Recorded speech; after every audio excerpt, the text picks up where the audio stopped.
or even some of your later Gen Zers who, again, same thing. They have a little bit of cash in their pocket now, burning a hole. Not a lot, but a little bit. And they want something that brings some excitement. That's got more of an analog feel to it, a manual transmission. I like that. And it's a trend we're seeing despite the rest of the automotive market saying otherwise. So, could it be a good decision? Looking at it on paper, yeah, maybe. But is it going to be an easy decision? Not necessarily. Colorado Springs' #1 car show by default. This is Automotive ADHD. All right, you have tuned into the bonus edition of the Automotive ADHD show. Matt West here, hanging out with you, talking cars. And if you just joined me off of the radio show, I was talking about Ford and how they've patented a system that listens to your conversations in your car and then plays ads in the infotainment system. And I talked about how objectionable that is, of course, unless they're ads for my show, which is perfectly fine. So if you missed that, if you're just joining me now on the bonus show, go back and listen to the podcast of the full radio show. We get into all sorts of stuff. We talk about how police officers in California are impounding Teslas and using them as witnesses to crimes, and that's all because Teslas have the Sentry Mode security system on them with the security cameras. We talk a little bit about that. Also, some things related to how my back has been ruined and how I have a Volvo 240 now that makes my back feel good and it coddles my back, and how I need to turn in my man card and my car enthusiast card both at the same time because I have a comfortable daily driver that makes me feel nice and cozy. So yeah, it's bad. I shouldn't. It's just all got to be project cars. So anyway, you missed all of that if you're just here on the bonus show. But I want to talk a little bit about Nissan.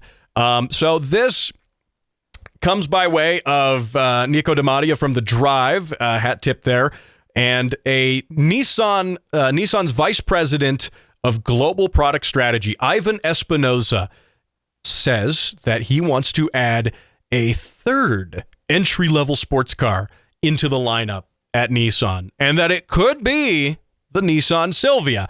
And I don't always talk about concept cars and rumors, but this is fun because it also gives me an excuse to talk about the history of the Silvia, which is a great car. And it also gives me an excuse to talk about the sports car market as a whole.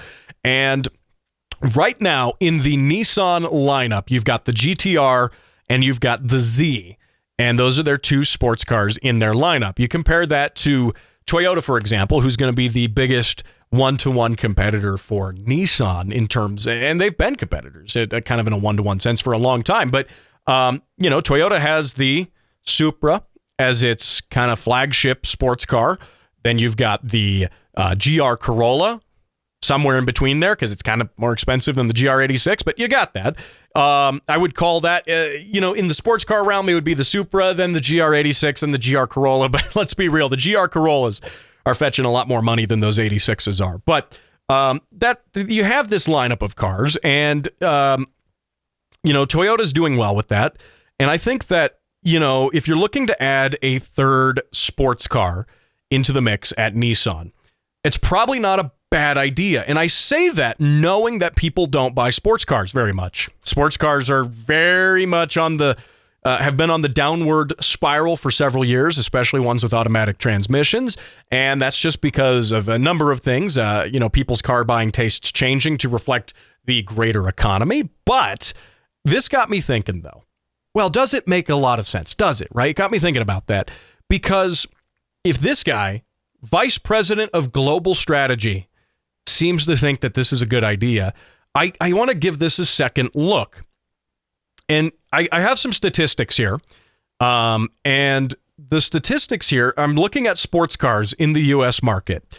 And of course, I could be talking about, normal cars that people drive and, stuff like that, or cool old classic cars. No, we're just talking about modern sports cars because that makes way more sense than talking about actual new car buying advice. But the Nissan GTR this year has sold about 25 units every single month. January, February, March, they sold 26. Yeah, that's a cooking month right there.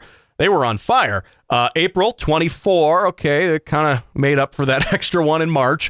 25 in May and 25 in June. On average, I would say pretty solidly, they sell 25 cars a month. Nissan GTRs. Now, the GTR is an older chassis. It's old now. It's like, what, 2008? 2008's the number that comes off the top of my head on when that car came out. That's when I remember. I remember that. I remember it like on Top Gear around 2008, I want to say. Now, the Nissan Z, though, their newer car, it's not as old. Granted, it's still pretty much built on the old chassis, but it looks new. They revised the drivetrain. It's got turbos now, so that's cool. They sell about 220 a month. Now, granted, in June, they sold 265. So, again, that was reasonable. Let's compare that now to the Subaru BRZ. The BRZ, they sell about 245 a month. In March, they were cooking. They sold 273. Now, here's the crazy thing, though, and why I know why they're saying they want to bring another more affordable sports coupe back into the lineup. And that is when you take a look at Toyota now with the GR86, which, by the way, for all intents and purposes, is the same car as the BRZ. Let's compare that. In the month of June, the Subaru BRZ was 243 units. In the month of June, the GR86 was 1,500 units. And that peaked in May at 1,981 units. So something's working with that GR86. People are buying them. Perhaps because it's a fun car. It's got a manual transmission. It's affordable, even with some of the dealer markups there, and they do exist on there too. It is reasonably affordable for what it does. Let's look at the Supra now. The Supra has 272 units in June. They sold 400 in May, but really they're selling somewhere in the mid 200s generally every single month. And I think, for one, the Supra is outselling the Nissan GTR over tenfold, even though they're, both higher dollar performance cars. Let's look at this, though, and bring this back to, all right, well, how does this compare to the regular car market, right? How does this compare to your normal cars? I mean, look, Subaru's selling many more thousands of Outbacks and things like that. Toyota's selling countless more RAV4s in addition to that. But just looking at sports cars. Now, granted, if we compare that to the Ford Mustang, they're selling on average about 5,000 a month. So why does Nissan want a piece of this pie? Because clearly they're still not selling a lot. I mean, the BRZ, 200 some BRZs a month. The Supra, 300-ish, some 200 to 300 a month. Right now, I think it's specifically because they want to target that piece of the pie that's currently being dominated by the GR86, as well as perhaps the Mazda Miata. I do have numbers for the Miata, which is selling anywhere between, June 776, May was 956.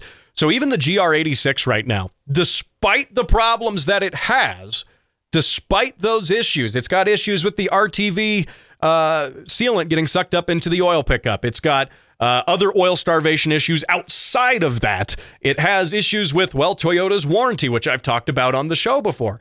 How if you drive one over 85 miles an hour, or a GR Corolla, for example, over 85 miles per hour, they just arbitrarily decide to void your warranty. None of that's good, but yet that car is selling fantastically. I do think the GR86 has the looks over the BRZ. They're the same chassis, they're the same platform. All the differences in that front bumper. The BRZ looks all smiley and weird, kind of in a sort of uncomfortable and awkward sense, like it's forcing a smile, whereas the GR86, yes, it looks angry and it has a scowl to it, but it looks like the design actually flows with the rest of the car. I think the GR86 is a better looking car of the two. Now, getting back to Nissan, though, I think they understand that the GTR is basically dead. You're selling 25 units a month.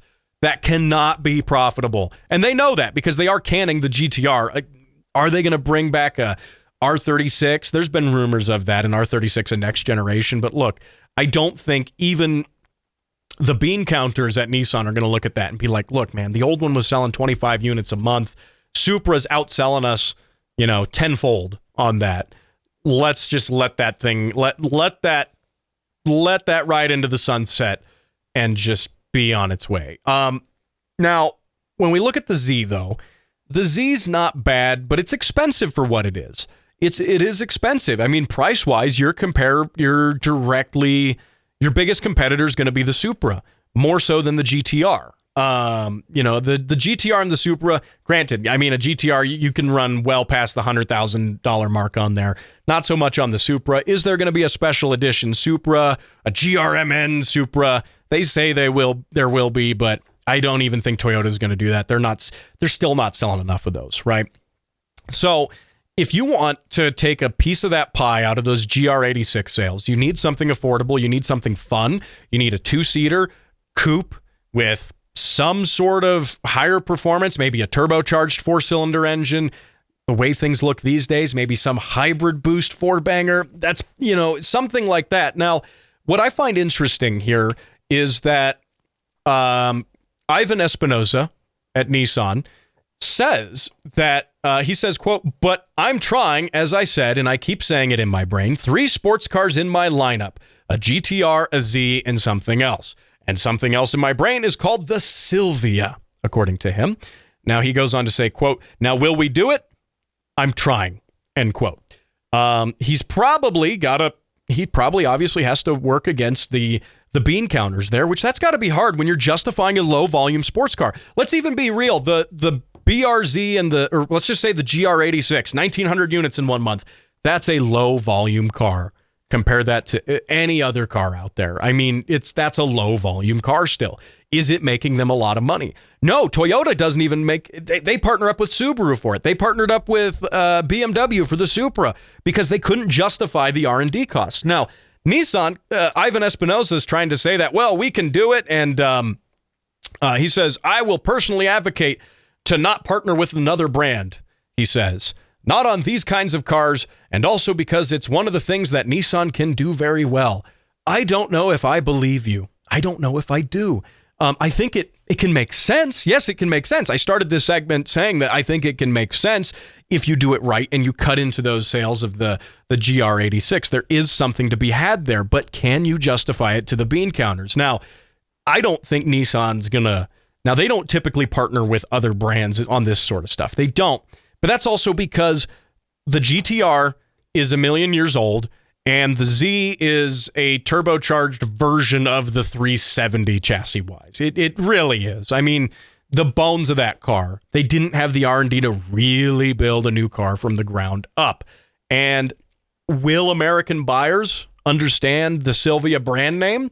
No, they might understand 180SX, for example, or 240SX. 180 was the Japanese one, but they might understand 240SX, but are they going to understand Silvia?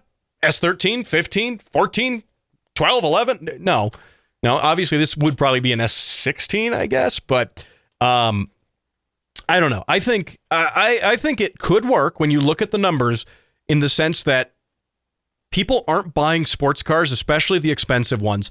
The cheap ones, though, the Mazda Miata and the GR86 are selling. There does appear to be a demand for that. And there is a demand despite the overall economy saying otherwise, despite buying habits saying otherwise. And perhaps we're seeing a little bit of a renaissance of buying interest in these fun cars, maybe because cars these days are appliances on wheels because they're refrigerators with wheels on them. They don't have any soul. They all feel the same. I'm not even picking on EVs especially so, but even gas cars. There's not a lot of distinction in combustion cars even. It's a bland sea of crossovers.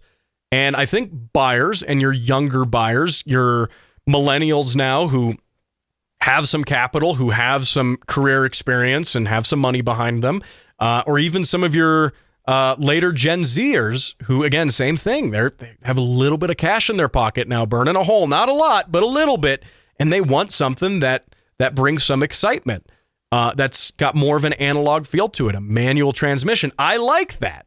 And it's a trend we're seeing despite the rest of the despite the rest of the automotive market saying otherwise. So could it be a good decision? Looking at it on paper, yeah, maybe. But is it going to be an easy decision? Not necessarily. Now, it would be fun, though. I probably should have given you a little bit of background on the Silvia name as a whole, because the Silvia goes back to the 1960s, and it's a car that is, I mean, well loved by JDM fanatics. Specifically, the ones people really care about is going to be the S13, the S14, and the S15, or S chassis, as they're referred to at times. And you've probably seen, if you've ever been to a drift event, I guarantee you've seen someone throw one into a wall. And they used to be cheap. They used to be cheap. Emphasis on used to be. Now they're not. But and I think that the Silvia is a fun car. Do American buyers really know it? No, not really. Car guys, yeah, you and I know it.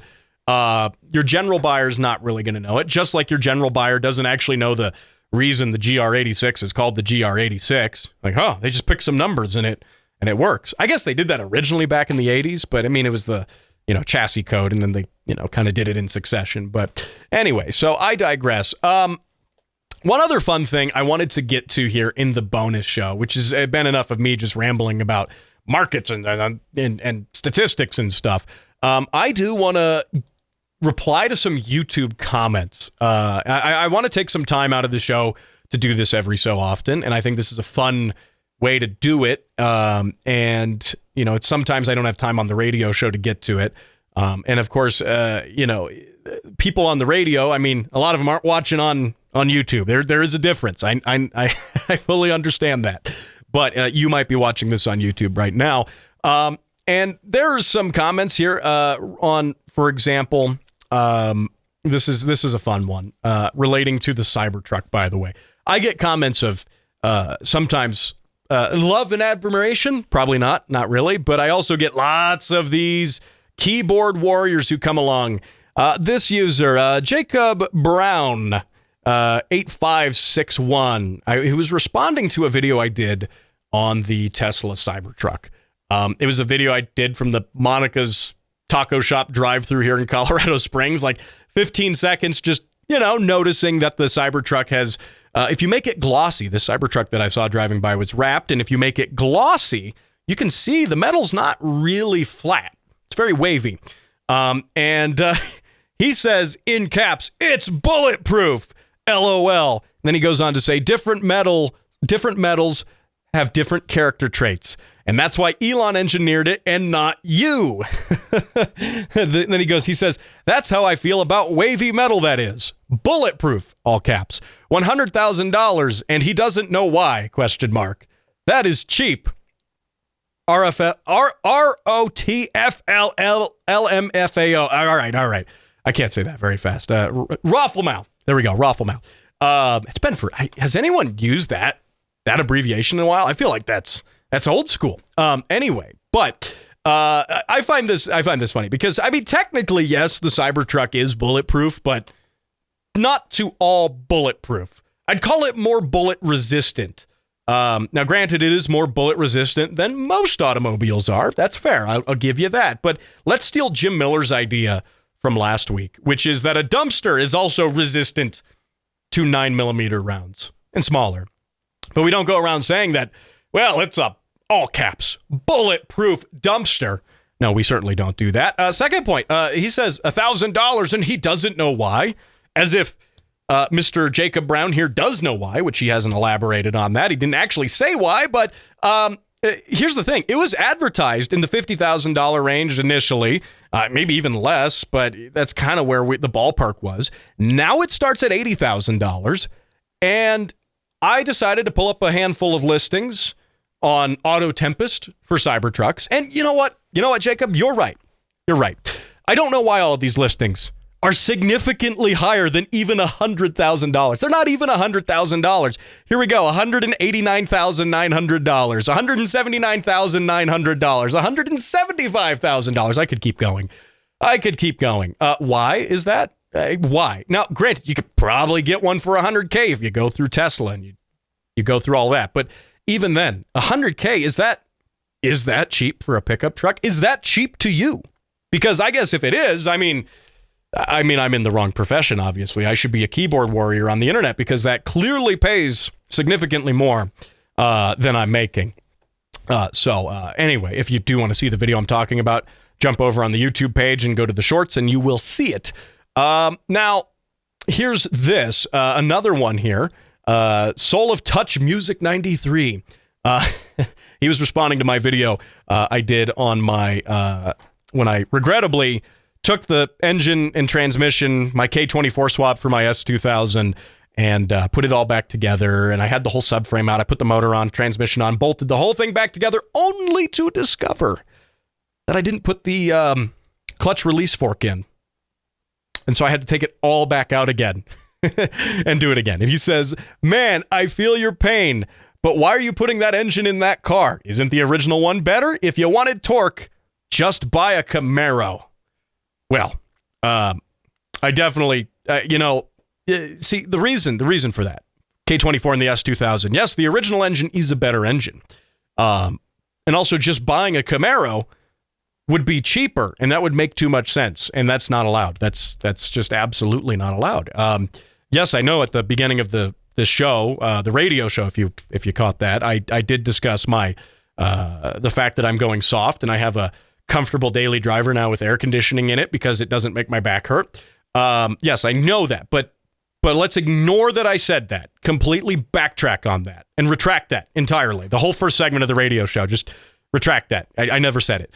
No, see, having a car that made sense, having a Camaro that makes sense. Yes, it's more torque, more power. Even if I got the V6 Camaro, it would be more torque and more power. But no, that's not acceptable. It's not allowed. So, no, the real reason though is because cheap. That's actually why. Like somehow spending a bunch of money on a K24 swap, which don't let anyone tell you it's actually cheap. It's still more than 10 grand to get a motor in there, even when you're doing the work yourself and you got to do the parts and get this and do that, wire it, do the ECU, fuel, all of that stuff. You can save some pennies here and there, but still it's going to cost you. The real reason though is because even then that's a high upfront investment for the back end. I've mentioned this before on my show, but the back end is that it's cheaper and K-Series motors are plentiful and F-Series motors aren't plentiful.